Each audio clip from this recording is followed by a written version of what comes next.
Yo, what it is, what it ain't, YouTube. This your boy, MjTalented, coming at you with another banger reaction video, man. Yes, sir, man. Got a banger for y'all, bro. Finna react to Jimmy High Roller. They said they were the greatest team of all time. Now, what do y'all think, bro? To me, before y'all even if y'all get to that discussion, y'all have to win the GOAT. Have to win the GOAT. When it comes to the most talented team of all time, I agree. Y'all are the most talented team of all time. You got LeBron. Even though he out his prime, he's still top 10 player in the league. You got Joel Embiid, the probably second best big man in the league. You got Anthony Edwards. You got KD. You got the best shooter of all time, and Steph Curry. You got Devin Booker, a straight bucket. Yeah, man. I agree with the talent, but best, I don't know. Check this out. You see that score? USA versus Germany. Germany is up 82-81 with 4 minutes left in the fourth quarter. The game should have never been this close. I agree. It is. In fact, it's been a close contest since the opening tip. Both teams going bucket for bucket, neither of them really able to pull away. Someone is going to have to step up and take control of this game if they want to win. And of all the players on this court, of all the talent, the greatest shooter of all time, a former MVP, the future of USA basketball, it is none other than all-reliable 39-year-old LeBron James who completely takes over this game. That's how you know, bro. Like, they just goes to show you hard work, staying consistent. Man, 40 years old, bro. Pretty much 40 years old, still playing at a high level. He not the same prime time. I can carry some buckets of fish guts and worms to the finals, but he's still a relevant top 10 player who cares about winning. And that's to say that he's the best player on this team. He's 40 years old, or about to turn 40 this year. That's crazy to me. All these young players. With the game on the line and 4 minutes left in the fourth, LeBron turned back the clock and completely put Team USA on his back, scoring their final 11 points and single-handedly outscoring Germany. The Young Bucks are loving it. These performances should have came to an end years ago. And yet here we are, 22 years in, and the old geezer still got it. But wait a minute. This is the best basketball team on the planet. Some have even called this roster the best team of all time. But if that's the case, then why out of all of these players does it take a 39-year-old LeBron going ballistic in the final minutes to win a game by single digits? Their previous game against South Sudan was a similar story, with the go-ahead basket by LeBron being the only thing separating the US from a loss. A couple months back, when this team was first announced, they were immediately hailed as one of, if not the greatest team ever assembled. However, through 5 exhibition games, 3 of which were won by 6 points or less, the title of greatest team ever seems to have been given out a bit prematurely. Is this team truly the best team we've ever seen? On paper, they have all the credentials to fit the bill, but on the court, they aren't nearly as dominant as some teams from the past. What y'all think, bro? I still give the edge to the 92 team. WA, but get your money, but I'm not watching it. To suit up for the U.S. men's national team for the 2024 Olympics, reaching out to teammates, friends, foes, all to better their odds of defeating a common enemy: everyone else. And although fun to imagine, the team he was attempting to put together seemed like a classic case of too good to be true. Except it actually happened. A 12-man roster that some are saying is the greatest basketball team of all time. LeBron, Durant, Curry, Embiid, Tatum, AD, Booker, Kawhi, who has since been replaced by Derek White, Edwards, Halliburton, Holiday, and Bam. One of the most loaded teams in the history of basketball. And yet, 5 exhibition games into this year's Summer Olympics, and this team has just barely escaped with a win on multiple occasions. Nowhere near some of the colossal blowouts we have seen Team USA put down in the past. Which begs the question, that's because there's way more talent. Actually the greatest team way of all more time, talent overseas. Greater than the 1992 Dream Team, a group of players that won games by a record-shattering margin and took basketball to a global scale. Are they greater than the Redeem Team, or even the US Olympic team in 2012 led by Kobe and a prime LeBron and Durant? Well, it all depends on how you want to define greatness. Are we talking about a team with the best collection of talent, or is greatness defined by how good they are as a collective unit? And since the 2024 US Men's Olympic team has yet to play a single non-exhibition game together, I assume we are referring to option number 1. In terms of major career accomplishments, such as MVPs, championships, All-NBA teams, the key milestones that we use to measure how great individual players are, here is how the 2024 US Men's Olympic roster stacks up against some of the great. Okay, let's check this out right quick. Got championships, 14 for the 2014. You got 12 for the 92 team. Finals MVP, 7-7, tied. MVPs, 8-9. 92 got it. Defensive Player of the Year, 1-2. 92 got it. All NBAs, 59-61. 92 got it. All defense, 25-18. 24 got it. So it's back and forth. It's back and forth. Now, it's important to note that I only took into consideration the accolades these players earned leading up to the time of the Olympics. So, for example, although Michael Jordan won 6 titles and 5 MVPs by the end of his career, I only included the 2 titles and 3 MVPs he won heading into the 92 Olympics. This is only fair since players on the 2024 roster have yet to finish their careers and still have time to pile up more accolades. So this is a snapshot of how accomplished these teams were at the time of their formation. And when ranked against the most accomplished teams, you could make an argument that this 2024 team is the greatest of all time, just slightly edging out the US men's team in 1992 and in 96. It's pretty close. Oddly enough, the 96 US men's Olympic team was more accomplished at the time of their formation than the 92 Dream Team was. But overall, this year's team is arguably the greatest team in terms of their basketball resumes. But that might be due to the fact that this year's US Olympic team is old. By the 92 Olympics, Larry Bird had already played his last NBA season. His back was completely toast, and he was the oldest player on the team by a considerable margin. He was 35, which means right now, Stephen Curry is older than Bird was during the 92 Olympics. In fact, Devin Booker has already been in the league longer than most of the players on that 1992 Dream Team. So although this 2024 team has the advantage of experience and longevity, the team in 92 got many of their players during the peak of their careers. So what if instead of accolades and accomplishments, we looked at how good these players were individually at the time of the team's formation? Here is a chart of the 2024 US Men's Olympic basketball roster and their production and efficiency from this past season, with box plus minus on the y-axis. God damn, Joel Embiid way over everybody. God damn.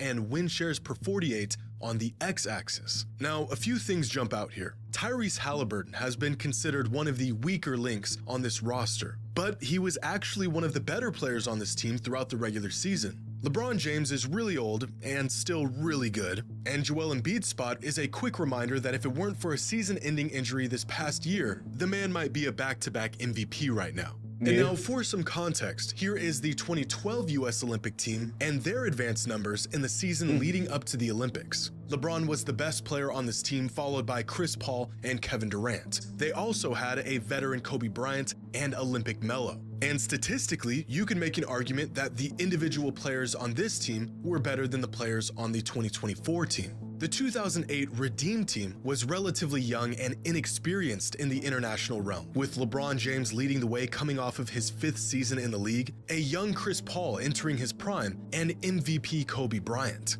But overall, this team probably wasn't as good as the US roster this year. 1996, however, is one of the more underrated teams ever assembled, with a ton of 90s greats like Pippen, Gary Payton, Reggie Miller, and of course, the greatest frontcourt lineup the world has ever seen. Featuring David Robinson, Hakeem Olajuwon, Shaquille O'Neal, Charles Barkley, and Karl Malone. This team was experienced. They were all still in their prime, and as a whole, they were better than this year's team.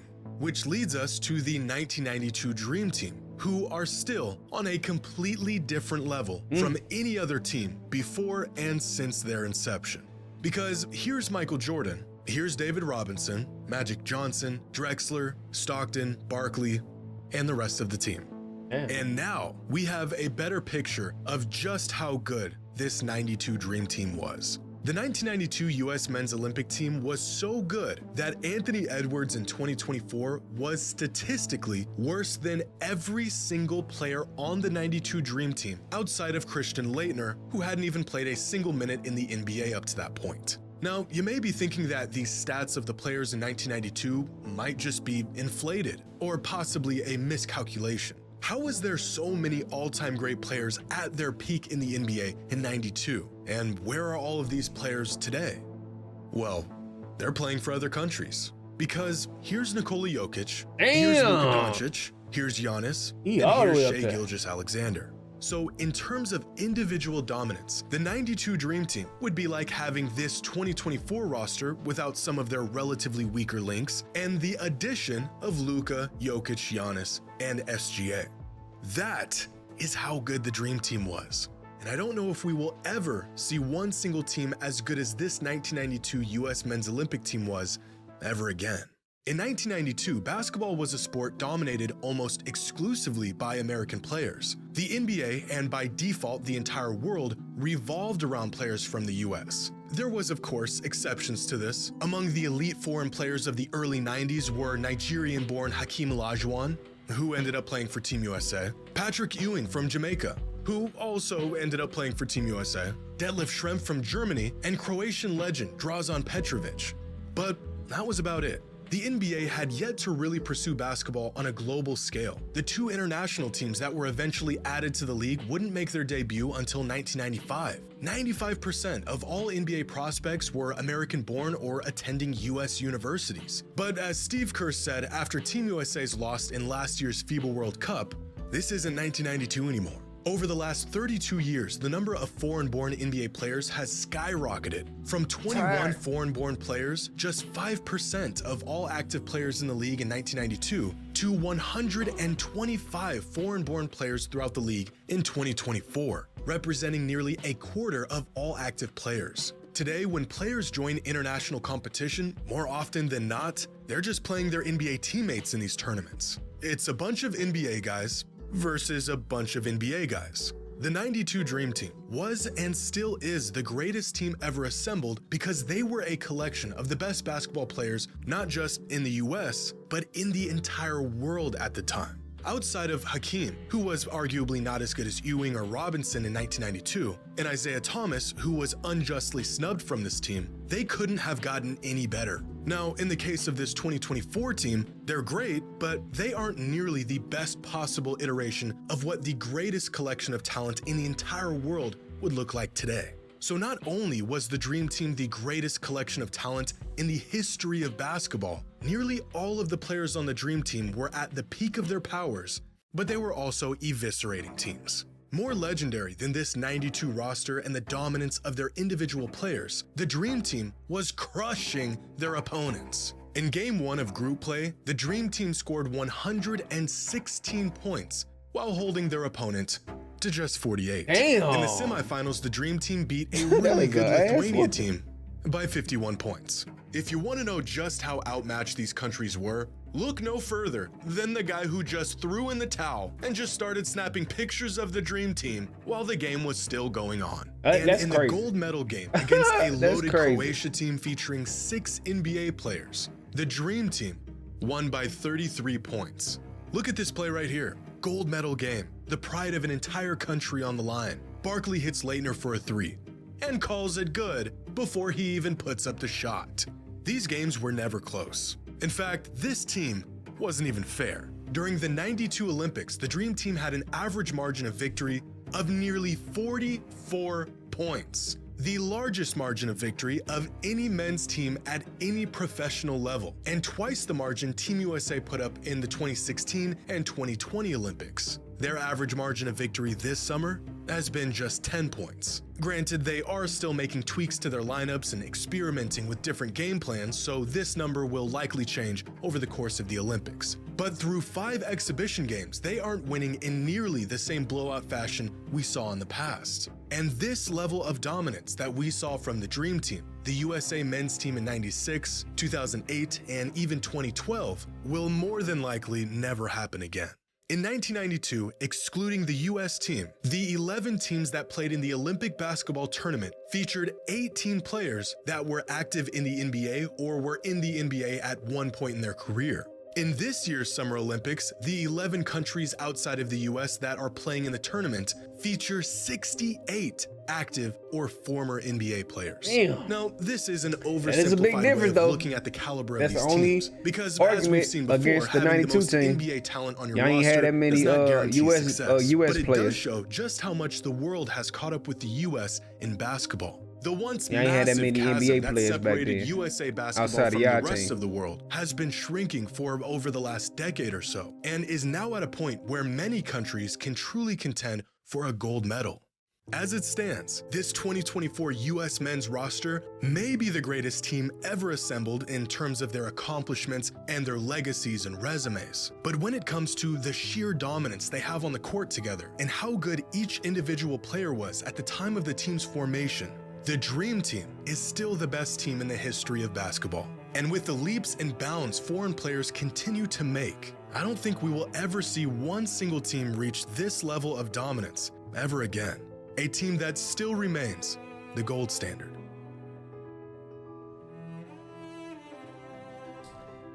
Yeah, man. Hey, what y'all think about it, bro? Like I said, I still give the edge to the 92 team, if I do say so myself. It just depends on how USA play in these games, bro.